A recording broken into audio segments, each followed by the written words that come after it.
Dating is like defusing a bomb. You need to be calm, confident, and know what you're doing because there are 1,000 things that could go wrong. I'm looking all over for you. I gotta get out of here pronto. I got a stage 5 clinger. But fear not, we've got you covered.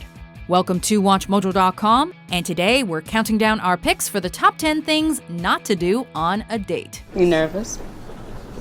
Why would I be nervous? You look a little nervous. Do I? No. Oh, that's a date. For this list, we're looking at behaviors, quirks, and attitudes that you'd better leave at home when you go out. Some of these may seem obvious, but considering how awful a date can go, everyone needs a reminder now and again. Because I know this place and it's in the South Bronx and you wouldn't expect it, but they have the best cannolis in town. And just like that, the illusion was shattered. Wow. She just never shuts up. Number 10. Don't be pushy about getting laid. I'm gonna really take care of you tonight. You're never gonna forget that. All right, you're horny, we get it. We're all sexual beings, but in the interest of a consensual engagement, being yourself will get you a lot further than pushing for an obvious outcome. I think that having sex with either of you would be a great treat for me. Seriously, demanding sex on a first date is about as effective as holding up a neon sign above your head that says no class. I dropped my monster condom that I used for my Magnum Dong. I'm out of here. Also, you may think you're being clever and seductive by chatting casually about sex, but dropping into the conversation the size of your dong or that you don't have a gag reflex is just a one-way ticket to Awkwardsville, capital city of you're not getting any. You mind if we park for a while?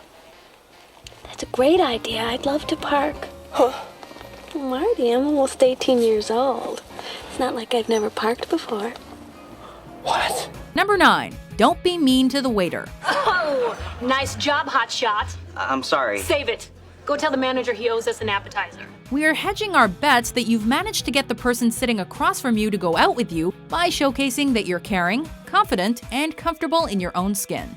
Don't blow it by being a dick to the hardworking folks who are making your date possible. It's only a wafer thin. Look, I couldn't eat another thing. I'm absolutely stuffed. Bugger horse. Being nice to your date is key and a given, but if you're mean to everyone else, it sends a pretty clear message of what you're really like. I don't tip. You don't tip? No, I don't believe in it. Actions speak louder than words, unless those words are, I'm a giant arsehole. Saying you're a nice guy, but proving the opposite with your actions speaks volumes. This isn't Absolute vodka. I ordered Absolute. Yes, it is. Are you calling me a liar? I'll bring you another one. Sorry. I hope I didn't come off as mean. Number 8. Don't show up late. Why late? Just an hour, but you know, I just finished getting ready and Allison said it was your MO, so. Your time is valuable, and so is everyone else's. Showing up late for a date is pretty much telling your date straight up that their time is just not as valuable as yours. That, and you don't care enough about them to meet them at the time you agreed on. Oh, my feeling whiskies. I'm late. If you are late, it's not the end of the world, but a text letting them know you're on your way and that you're sorry goes a long way. She's running late, huh? Just a couple hours. You know girls, they're excited about something. Everything has to be perfect. Number 7. Don't be negative, or be positive. That's right. I have no money. I'm not funny. I live in a studio apartment with 2 other guys. And I'm pretty sure I'm infertile. If absolutely nothing else, your night on the town needs to be one thing and one thing only: fun. If your date doesn't enjoy being with you, you are doing something wrong. One way to turn a fun date into a bad one is to talk about all the crappy things that are happening in your life. I think maybe I shouldn't be allowed out of a box for at least a year. Shouldn't you be having these thoughts quietly inside your head while you try and get me into bed? If someone has taken time out of their day to show up and spend an evening with you, it's not so they can hear about your debt, or so they can help you with your crushing loneliness, or suss out why your parents don't like you. You were such a super lady. And then I've been so lonely. We've all got problems, but on date night, put them in a box, lock it, and pretend they don't exist. I can't believe I'm crying in front of you. You must think I'm so pathetic. No. I admire a man who can cry. Really? Don't touch my coat. Number 6, don't be argumentative or confrontational. Oh my God, is Frankenstein gonna kill that little girl? Dr. Frankenstein isn't in this scene. That's Frankenstein's a monster. Congratulations, you are the smartest person in the world. We know it, you know it, and gosh darn it, your date's gonna know it by the end of the night. Right? Wrong! Nobody likes a know-it-all.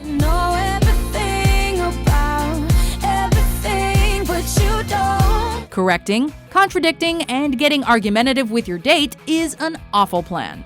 It doesn't show off how much you know, it just tells them that you're a difficult person. I just don't think we're a good match. Yeah, I know. I get it. It's because I'm black. What? I said, I get it. You don't like me because I am black. What? You think I am racist? That is just nasty. Seriously, this goes for everything in life as much as it does dating. Except that there are things you don't know. It makes life so much more interesting. That is a fantastic idea. Why didn't I think of that? Number 5, don't overinvest emotionally. I think I'm in love with you. What? What? What? Just in case there was some confusion, a date is not a proposal, so don't treat it like one. The person agreed to meet for drinks or dinner and a movie, not to get married. We're gonna be so happy together. I love you. I'm sorry? I love you. Nothing is freakier than having fun with someone, only to find out that they're a stage 5 clinger. I still aspire to meet someone and fall in love and get married, but that is a very high-risk scenario. And I want a baby now. I'm 37. And we don't care how late it is on your biological clock, or how badly your mother wants a grandchild. Getting hot and heavy about how many kids you want, where you want to have them, and which famous novel characters you want to name them after is a great way to scare away their potential parents. Oh, you tell the best stories. Me and my 3 eggs are having the best time. Number 4, don't get drunk. Come on, bitch. Oh my God. That burns so good. Oh yeah. Number 1 rule for dating, be cool. Ordering drinks is cool. Drinking them is cool. Vomiting? Not cool. Passing out? Super not cool. Doing both at the same time while you're on a date just has disaster written all over it. Everyone has a drink to loosen up now and again. But if you really want to impress your date, showing that you know your limits and can hold your liquor responsibly will get you 1,000 more brownie points than the alternative. Belligerent drunk, that's great. That'll be a fun next 18 years. I'm fun. Everybody thinks I'm a fun drink. Someone's at the door. We're not saying don't drink, but as with everything in life, do it right. Why can't they get one of those bugs, one of those fruit flies, those things that live for like a day or something? What are they called? Fruit flies? Yes! Number 3, don't talk about your exes. My last boyfriend drank a lot. Dating, if you're lucky, can lead to a relationship. A relationship, if you're lucky, can lead to a lifelong partnership. Of course, sometimes it doesn't, and that's okay. After I realized that all of my friends were his friends, and that everything about Washington reminded me of Bruce, I needed a change. Big one. What's not okay is using that as a topic of conversation for your next date. I just got out of a 5.5-year relationship, so I'm not looking for anything serious. Just sexual activity. Doesn't matter if it was a clean break or if it went down in flames and landed on a nearby puppy orphanage. Your current date does not want to hear about it. Oh, shit. What? My ex. If I run, you run. If it comes up in conversation, mentioning your ex briefly is fine. What's not fine is going into detail about how you still have a piece of his or her clothing that you like to sit with in the bathtub and smell. That's weird. Oh, hey, what are you burning, man? Come on. It's everything. It's everything that reminds me of her, and I need it gone. Number 2, don't talk endlessly about yourself. You guys just got a new place. How many bedrooms is it? I would love to have an extra bedroom because I would put a Stairmaster in there, but you guys should get a convertible sofa or a futon. Futons are great. If there's one tip we can give you that will make your dating life a piece of cake, it's this. Know who you are and be comfortable in your own skin. However, while feeling that you are the most interesting person in the world may boost your confidence, it doesn't do you much good in conversation. Remember, this is a date, not an interview for your as-yet unsold biography. It's always nice for your companion if you're versed in a conversation topic that isn't you. Maybe it depends on what you like.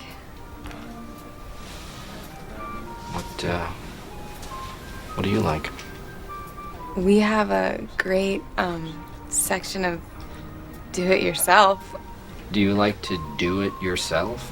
Talking endlessly about yourself is a clear sign of a lack of self-assurance or probable arrogance. Man, you almost burned the hair out my nose. Just like the time. And then I ate some rotten berries. Man, I had some strong gases eking out of my butt that day. Before we reveal our number one pick, here are a few honorable mentions. Oh, holy Jesus. He seems to be having a good time now.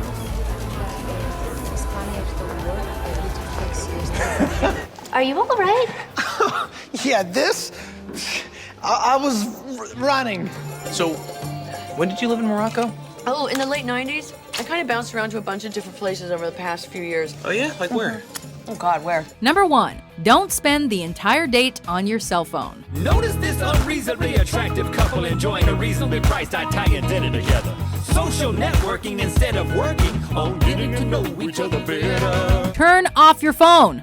We could just stop there, but we won't, because we've got to make a full video out of this, and this point is super important. This is ridiculous. Would everyone stop looking at their phones? Consider this though. Is the person you're with really so boring that you have to chat with other people or check your Twitter in order to fill the time? Are they really that unimportant? Because to them, the answer is yes. Just waiting for the beep. Good. In this modern age, cherish the moments where you aren't staring at a screen. Communicate with a human. And one more time, turn off your phone. Unless you're watching a Watch Mojo video, of course. Just kidding. You know you want to touch each other. Doesn't that feel good? He's my brother. Get off the phone. It's gonna be okay. Do you agree with our list? Tell us in the comments about your worst date of all time. I'm sorry. Oh, no. Your nose is bleeding. You think?